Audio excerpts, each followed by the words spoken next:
안녕. 오늘은 별의 에너지원과 내부 구조에 대해서 공부를 해보자. 별의 에너지원과 내부 구조. 첫 번째, 별의 에너지원. 별이 탄생하고 진화가 되는 과정을 따라가면서 각 단계에서 에너지원이 어떤 것을 이용하느냐라는 걸 확인을 해볼게. 첫 번째, 원시별의 에너지원. 원시별의 에너지원이라고 하면 우리는 중력, 수축 에너지다라고 표현을 하는 거지. 성운에서부터 물질들을 우리가 별을 만들고자 하는 곳 안쪽으로 끌어당겨 오면서 원시별이 탄생을 하니, 이 원시별의 중심부를 기준점으로 놓고 보았을 때 각 입자들이 멀리 떨어져 있다가 기준면으로 다가오고 있으니 이것을 위치 에너지가 감소하고 있다라고 표현을 해줄 거야.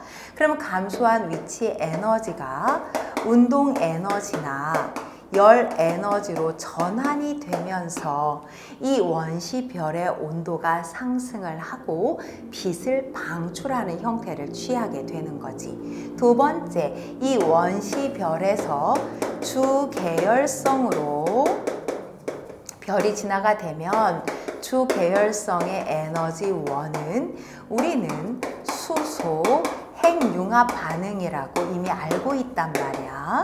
수소 핵융합 반응이라고 하는 것은 네 분자의 수소가 반응을 해서 헬륨이 되는 과정이지.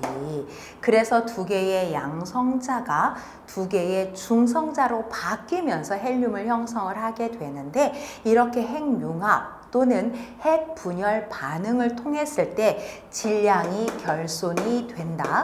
이 결손된 질량으로 에너지와 질량의 동등성이라고 하는 E는 mc의 제곱이라는 식에 의해서 에너지가 방출되게 되는 거야. 그래서 에너지가 방출되어 그것으로 주계열성의 온도가 높아지게 되고 이 주계열성으로부터 빛이 방출한다 라고 하는 거지. 문제는 이 수소에서 헬륨이 만들어질 때 이 중심 온도에 따라서 두 가지 형태의 반응으로 헬륨이 형성이 되는데, 그 중에 첫 번째 반응을 PP 반응 또는 양성자 반응이라고 하고, 보통 태양 정도 질량을 가진 별에서 중심 온도가 약 1800만 K 정도를 유지하거나 그보다 온도가 낮을 때, 그때 PP 양성자의 반응이 진행이 되는 거야.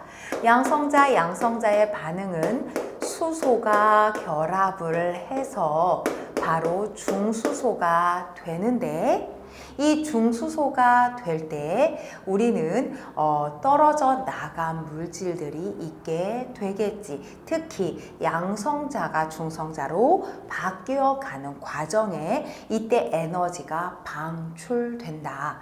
여기에 또 다른 수소가 와서 결합을 하면 우리는 이것을 헬륨 2의 3짜리를 만들었다라고 표현을 하는 거야. 또한 수소가 다시 결합을 한 또 다른 아이가 있겠지? 거기서 만들어진 중수소와 다시 수소가 결합을 해서 만들어진 3의 질량을 가진 헬륨이 만들어지겠어. 이들이 만들어진 이 헬륨들이 다시 결합을 해서 헬륨 2의 4가 되면 양성자 2개, 그리고 양성자 2개에 해당하는 질량 2개가 빠져나가야 하니 2개의 수소가 빠져나가게 되는구나 라고 표현을 하고, 결국 6개의 수소가 들어가 헬륨과 2개의 수소가 빠져나오는 반응이 되는 거지.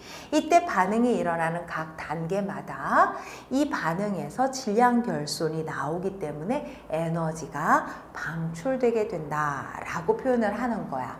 중심 온도가 1800만 K보다 높아지면 이런 PP 반응을 하는 게 아니라 여기서 더 늘어난 단계의 반응을 하게 되는데 이것이 탄소, 질소, 산소의 순환 반응이다 라고 표현을 하게 돼. 그래서 CNO 순환 반응이다 라고 우리는 표시를 하고 중심 온도가 1800만 K보다 높을 때 나타나는 반응이다 라고 이야기를 해주겠지. 탄소에서부터 탄소, 질소, 산소가 순환적으로 일어나는 반응이니 탄소 6의 12가 수소와 반응을 하고 질소 7의 13을 형성을 하게 된다.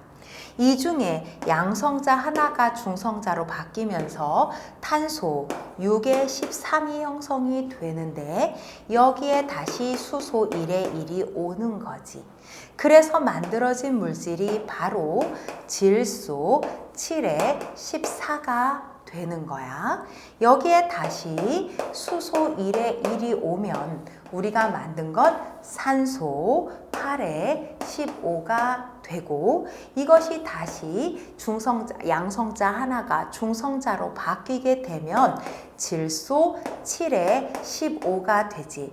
여기에 수소 1의 1이 오면 이것이 탄소로 돌아가고 빠져나가는 만들어지는 물질 헬륨 2의 4가 만들어진다 라고 하는 거야. 수소가 하나, 둘, 셋, 네 개가 들어가서 반응을 하고 결국 헬륨 하나를 만들어내는데 이 각 과정에서 질량 결손이 나오기 때문에 그렇지 에너지가 방출된다 이렇게 표현을 하는 거지.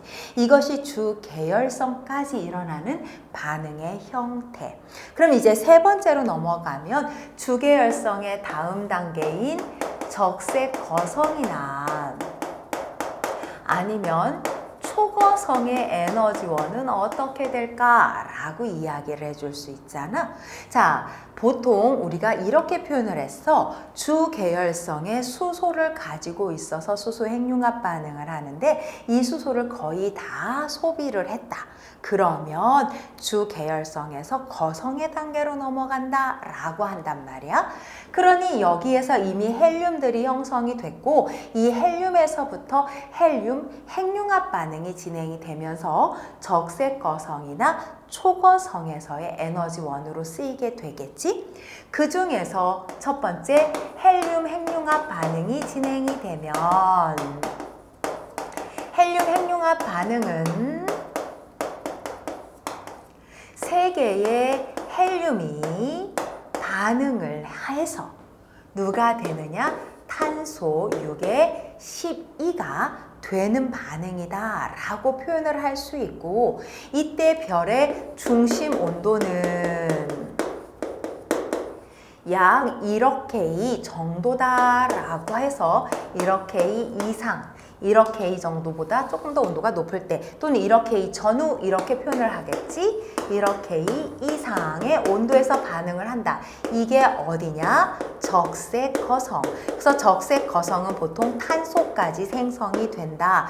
이렇게 표현을 해주는 거야. 그러면 적색 거성이 아니라 초거성으로 넘어가게 되면 당연히 질량이 태양보다 더 큰 주계열성 별의 반응이니까 훨씬 더 많은 온도를 가지고 있겠지. 그래서 중심 온도가 훨씬 더 높아지긴데 이때 중심 온도가 최대 30억 K 이상 근처로 올라가게 되면 우리는 철이라고 하는 것까지 생성이 되게 된다.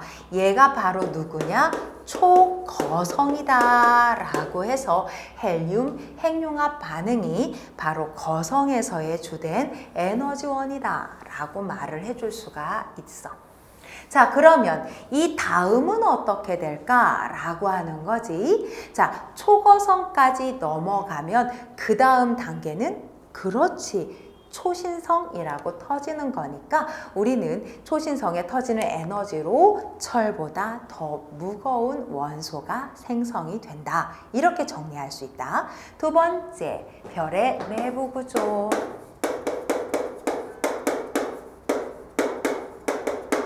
별의 내부 구조란 하고 설명을 해볼게요. 별의 내부 구조란 별 안에서 실제로 반응이 일어나고 반응이 일어나면서 온도가 높아져서 에너지, 즉 열에너지를 생성하는 장소가 있단 말이지.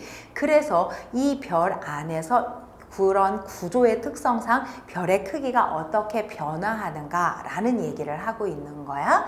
자, 별의 내부 구조 중 첫 번째는 주계열성의 별이라면 이라고 얘기를 해보자.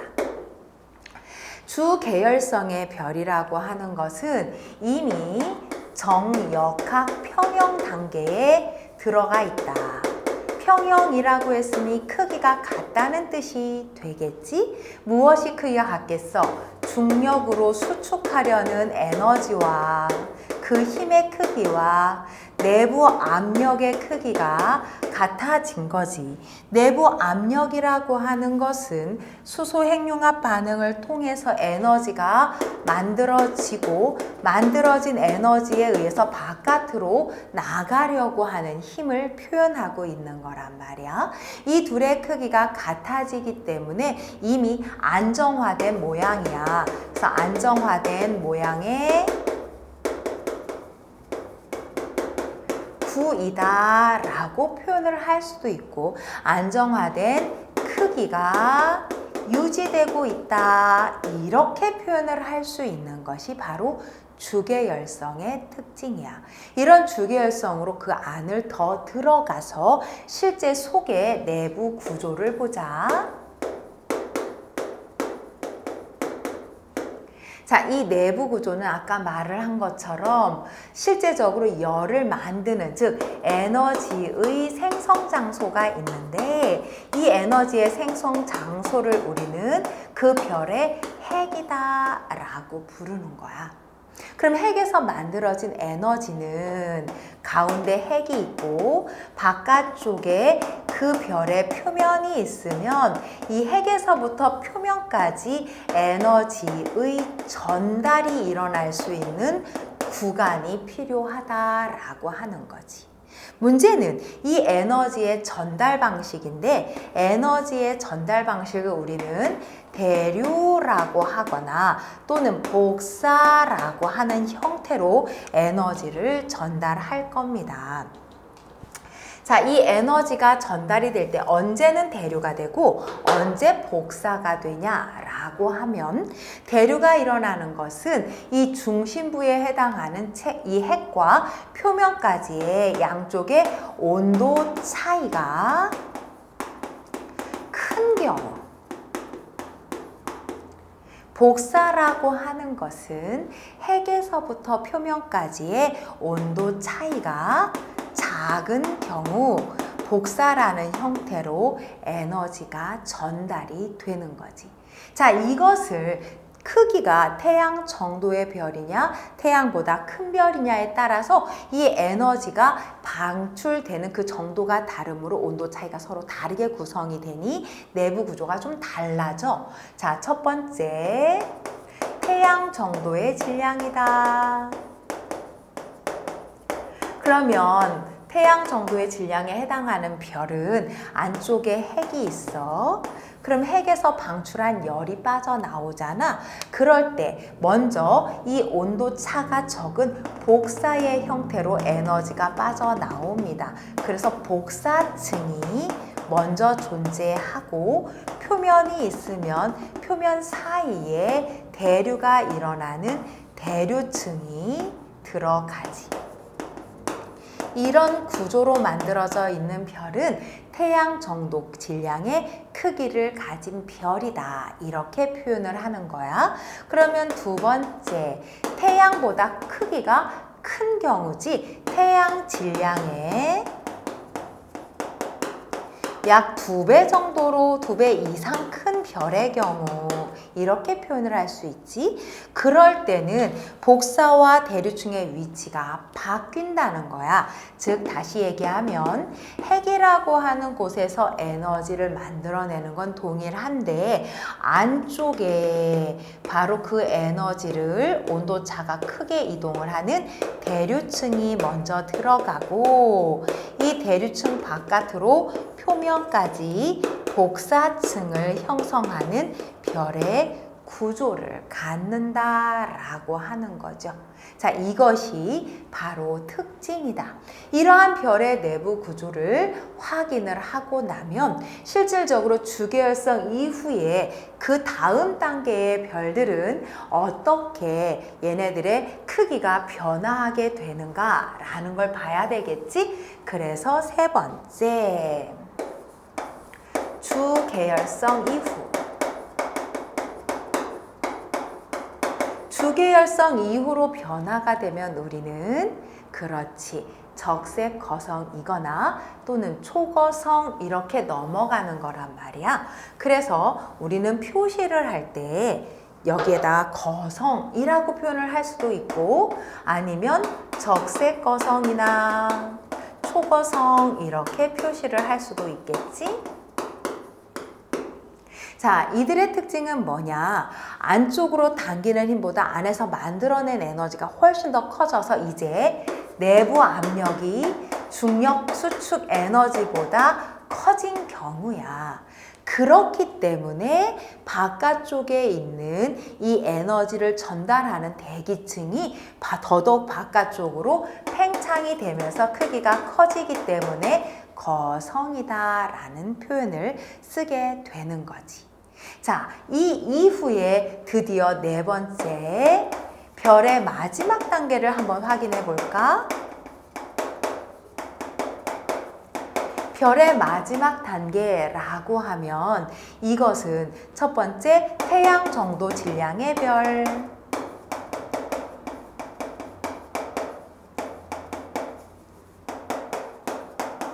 자, 무엇이냐면 주계열성 이후 적색거성을 거쳐서 적색거성의 마지막 단계가 되면 이라는 뜻이야.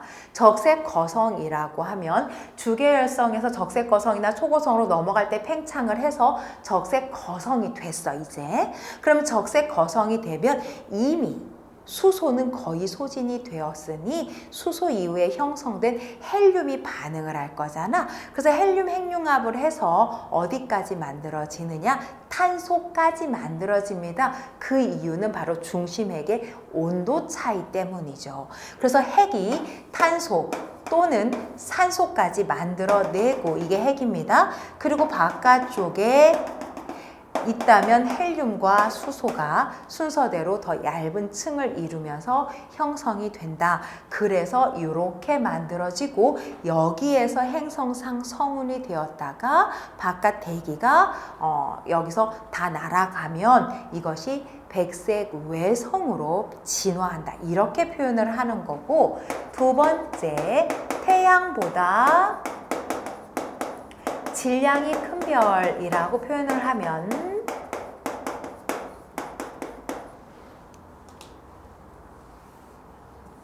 태양보다 질량이 큰 별은 훨씬 더 많은 수소 핵융합 반응이 진행이 되어서 내부 온도가 훨씬 더 높아지게 되는 거지. 그래서 중심 핵이 최대 아까 30억 K까지 올라가면 철이 형성이 된다 그랬잖아. 그러니까 철을 중심에 만들고 서서히 빠져나가 작은 크기의 원소들이 배열되고 수소까지 형성이 돼서 층이 구별이 되는 모양을 가지고 있는 것이 바로 초거성의 모양이 되는 거야.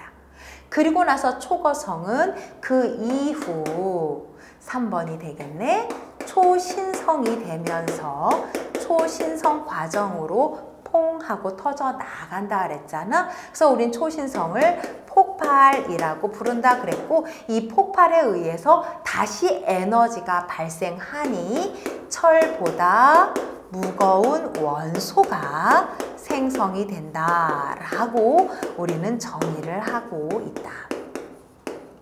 그래서 결국 별의 단계가 원시별에서 가장 오랜 시간에 해당되는 주계열성, 주계열성 이후에 거성, 거성 이후에 초신성 단계까지 확인을 한번 해보았어. 자, 수고했고 오늘은 여기까지.